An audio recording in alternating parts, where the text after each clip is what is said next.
Students, हम लोग pair of linear equation in two variables पढ़ रहे थे। इस टॉपिक में आगे बढ़ते हैं। नेक्स्ट है equations reducible in pair of linear equation in two variables. ऐसे इक्वेशंस जो पहले देखने में pair of linear equation in two variables जैसे नहीं दिखते हैं, but they are reducible in the form of pair of linear equation in two variables. तो ऐसे इक्वेशंस को हम लोग आज सीखते हैं सॉल्व करना, और इसके बारे में आज स्टडी करते हैं। तो दो इक्वेशन मैंने ले रखा है यहाँ पे, 10/x + y plus 2/x - y = 4, 15/x + y minus 5/x - y = -2। इन इक्वेशंस पर नंबरिंग कर दें। पहले को इक्वेशन नंबर 1 और दूसरे को इक्वेशन नंबर 2 कर देते हैं। ये इक्वेशन देखने में pair of linear equation in two variables जैसा नहीं दिख रहा है, but it is reducible in the form of linear equations. ये रिड्यूसिबल है, और रिड्यूस करने के लिए हम लोग इस इक्वेशन में जैसे 10/x + y है, यहाँ 15/x + y है, यहाँ पर 2/x - y, यहाँ -5/x - y। तो रिड्यूस करने के लिए हम लोग 1/x + y और 1/x - y इसको दूसरा वेरिएबल मान लेंगे। तो लिखेंगे late 1/x + y = p। 1/x + y को p मान लेते हैं, और दूसरा 1/x - y है, इसको हम लोग q मान लेते हैं। This is equal to q, और इसको a कह देते हैं। तो 1/x + y = p, 1/x - y = q, ये मान करके इसको इक्वेशन 1 और 2 में पुट कर दें तो हमको मिल जाएगा from 1 and 2, from equation 1 and 2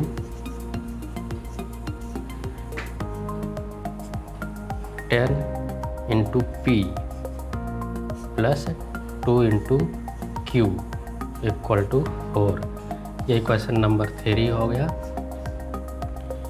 ऐसे ही equation number 2, 15p - 5q, this is equal to -2, और ये इक्वेशन नंबर 4 हो गया। तो हमको दो नए इक्वेशन मिल गए, इक्वेशन नंबर 3 और इक्वेशन नंबर 4। अब यहाँ पर इक्वेशन नंबर 3 और इक्वेशन नंबर 4 ये लीनियर फॉर्म की तरह से दिख रहे हैं। ax + by + c = 0, जो लीनियर इक्वेशन का स्टैंडर्ड फॉर्म है, उससे मैच करते हुए ये इक्वेशन 3 और 4 pair of linear equation in two variables में हमको मिल गए। अब इन दोनों को पहले हम लोग सॉल्व कर लेते हैं, और इसको सॉल्व करने के लिए किसी एक के कोएफिशिएंट इक्वल कर लें।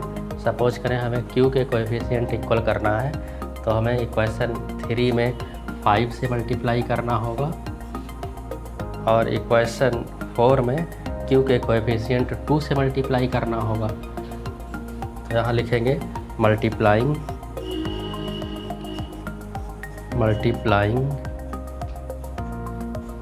Equation 3 by 5 and equation 4 by 2। तो हमको नया इक्वेशन मिल जाएगा। 5 से जब 3 में मल्टीप्लाई करेंगे तो ये हो जाएगा 50p + 10q = 20। ये इक्वेशन नंबर 5 हो गया। और 2 से मल्टीप्लाई कर दें इक्वेशन नंबर 4 में, तो ये मिल जाएगा 30p - 10q, this is equal to -4। ये हो गया इक्वेशन 6। तो दो नए इक्वेशन फिर हमको मिल गए, 5 और 6। 5 और 6 को ऐड कर लेते हैं। Adding equation 5 and 6, adding equation 5 and 6। Equation 5 और 6 को ऐड करने से Q एलिमिनेट हो जाएगा, 10Q ये कैंसिल हो जाएंगे। 50P और 30P हम लोग ऐड करेंगे तो ये हो जाएगा 80P। This is equal to 20 और -4 को ऐड करेंगे तो ये आ जाएगा 16। 80P इक्वल टू 16 और यहाँ से हम लोग फिर P कैलकुलेट कर सकते हैं तो P की वैल्यू आ जाएगी और P इज इक्वल टू 16/80। 16/80, 16 से 80 कैंसिल हो जाएगा तो P इक्वल टू आ गया, P is equal to 1/5। P की वैल्यू आ गई 1/5।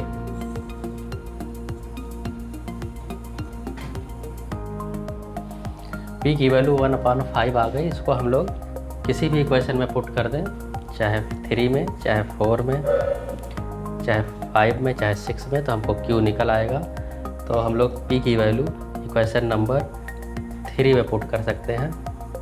इसमें ज़्यादा इजी लग रहा है तो इक्वेशन नंबर 3 में P की वैल्यू पुट कर देते हैं। Put the value of P in equation 3। Equation 3 में जब P की वैल्यू पुट करेंगे तो 10P है तो ये हो जाएगा 10 into 1/5 plus 2Q plus 2Q equal to 4। 10P plus 2Q equal to 4 है तो P की जगह पे 1/5 पुट कर दिया गया। इसको सिंप्लीफाई कर लें तो ये हो जाएगा 2 प्लस 2Q इक्वल टू 4 और यहाँ से 2Q इक्वल टू 4 माइनस 2, ये हो जाएगा 2 और Q की वैल्यू आ जाएगी 2/2 यानी 1। तो ये Q की वैल्यू हो गई। P की वैल्यू पहले ही 1/5 हम लोग निकाल लिए। अब P और Q की वैल्यू A में पुट कर दें तो हमको 2 इक्वेशन मिल जाएंगे। तो यहाँ पे फिर लिखेंगे put the value of P and Q in A। A में 2 इक्वेशन है, एक है 1/x plus y equal to P तो ये हो जाएगा 1/x plus y equal to P। P की वैल्यू है 1/5 और दूसरा इक्वेशन है 1/x minus y equal to Q और Q आया है 1। तो इन दोनों को अब सॉल्व कर लिया जाए। इसमें क्रॉस मल्टीप्लिकेशन करेंगे तो ये हो जाएगा x plus y equal to 5 और दूसरा इक्वेशन हो जाएगा x minus y equal to 1। तो x plus y equal to 5, x minus y equal to 1। इन दोनों इक्वेशन को ऐड कर लें तो ऐड करेंगे, adding above equations we get y cancel हो जाएगा, 2x इज इक्वल टू 6 मिलेगा और यहाँ से x की वैल्यू आ जाएगी 3 और x की value 3, x plus y equal to 5 में पुट कर दें तो हमको मिल जाएगी y की वैल्यू।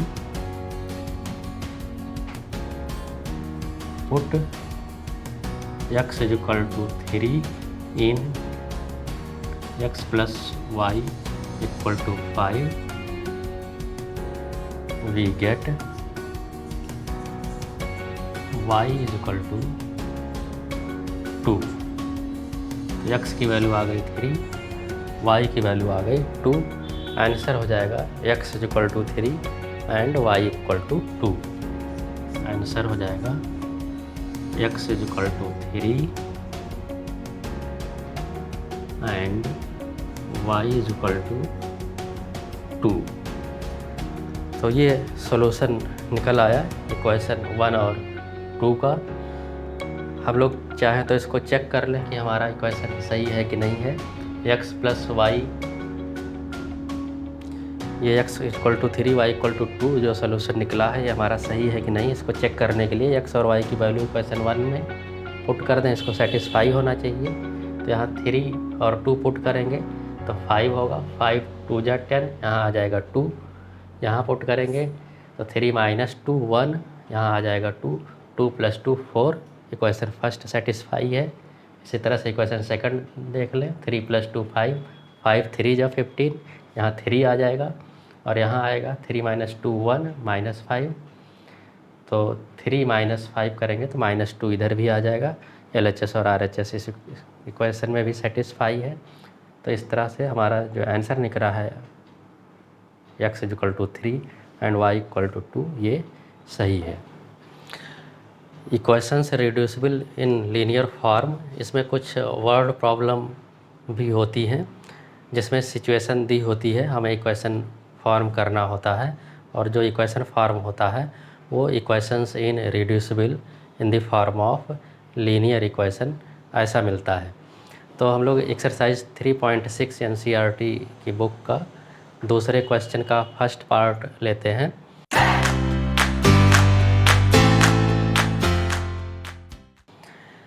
इस क्वेश्चन में दूसरे क्वेश्चन के फर्स्ट पार्ट में दिया हुआ है Ritu can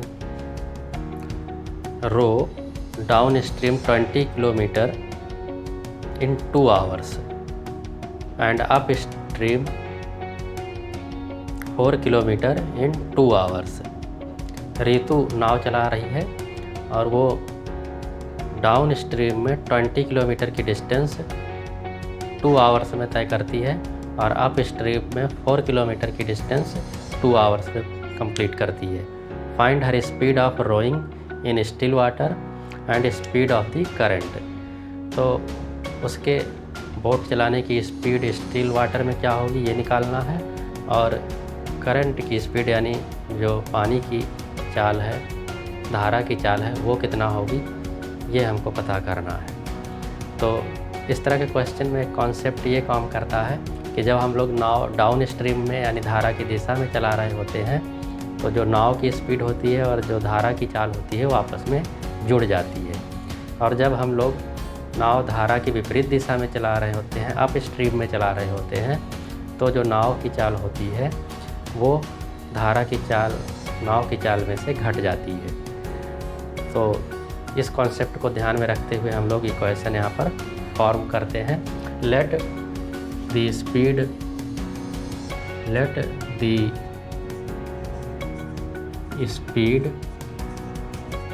of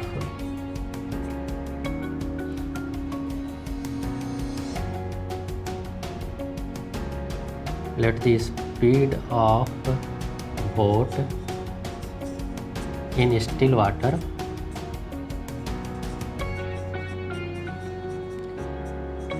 x kilometre per our. हम लोग मान लेते हैं कि जो बोट की स्पीड है स्टिल वाटर में वो x किलोमीटर पर आवर है and the speed of current is y kilometre per our.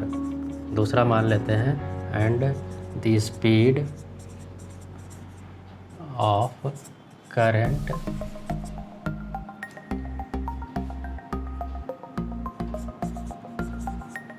धारा की जो चाल है वो y किलोमीटर पर आवर मान लेते हैं। अब स्पीड इन डाउन स्ट्रीम में स्पीड हो जाएगी x plus y kilometre per hour. Speed in downstream ये हो जाएगी x plus y kilometre per hour and speed in up stream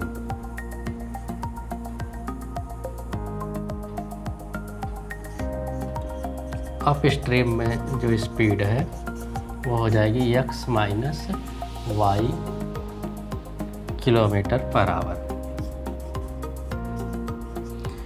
तो ये डाउन स्ट्रीम में स्पीड हो गई, ये अप स्ट्रीम में स्पीड हो गई। अब हम लोग एक रिलेशन जानते हैं स्पीड, डिस्टेंस और टाइम में, वो इस रिलेशन का यूज यहाँ पर हम लोग कर लेंगे। वी नो दैट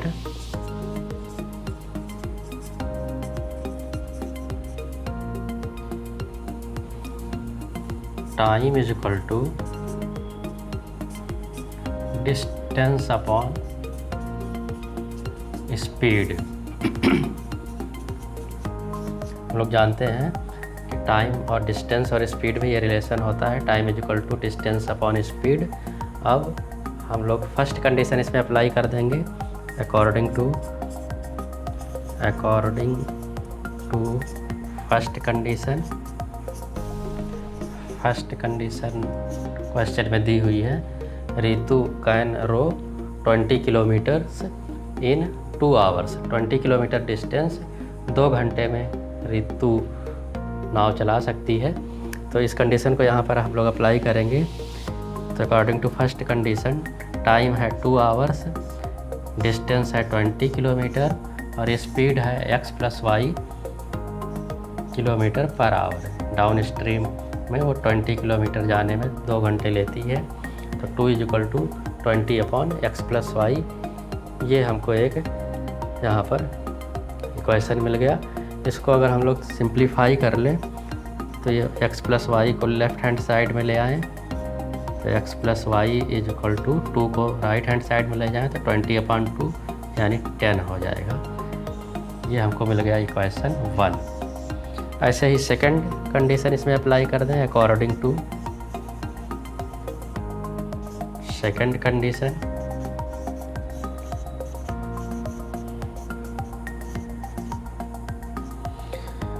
दो घंटे में अप स्ट्रीम में रितु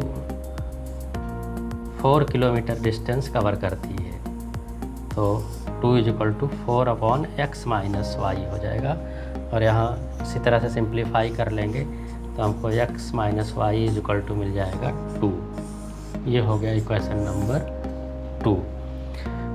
तो अप स्ट्रीम में यानी धारा के विपरीत में 4 किलोमीटर जाने में उसको 2 घंटे लगते हैं। तो 2 आवर्स = 4, 4 किलोमीटर डिस्टेंस है। और अप स्ट्रीम में जो स्पीड होगी वो x - y kilometre per hour. तो 4/x - y सिंप्लीफाई कर लेंगे इसको तो x - y = 4/2, ये हो जाएगा 2। तो हमको यहाँ पर इक्वेशन 1 और 2 मिल गए हैं। इनको सॉल्व करके हम x और y की वैल्यू अब निकाल सकते हैं।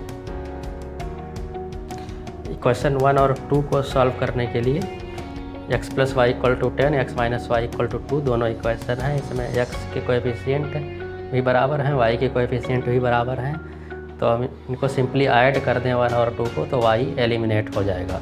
Adding 1 and 2 we get adding equation 1 and equation 2।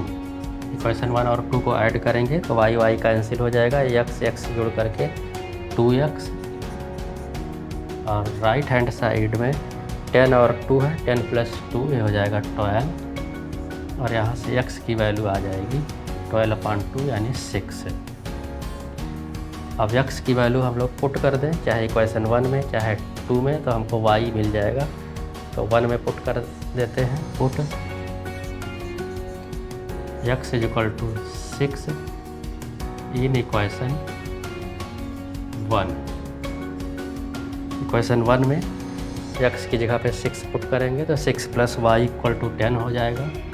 6 + y = 10 और यहाँ से y निकाल लेंगे 10 - 6 यानी 4। तो x और y दोनों ही वेरिएबल की वैल्यू हमको मालूम चल गई। अब हम लोग स्पीड स्टिल वाटर में वो हो जाएगी x यानी 6 किलोमीटर पर आवर और स्पीड ऑफ करंट हो जाएगी 4 किलोमीटर पर आवर। तो आंसर हो जाएगा speed of rowing in still water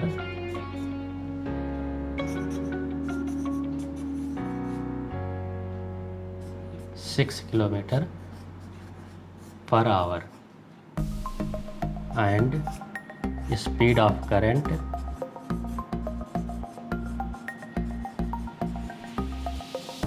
this is equal to 4 kilometre per hour. तो ये आंसर हो गया। तो इस तरह से हम लोग equations reducible in pair of linear equation in 2 variables, इस टॉपिक के क्वेश्चंस को हम लोग इस तरह से सॉल्व कर सकते हैं।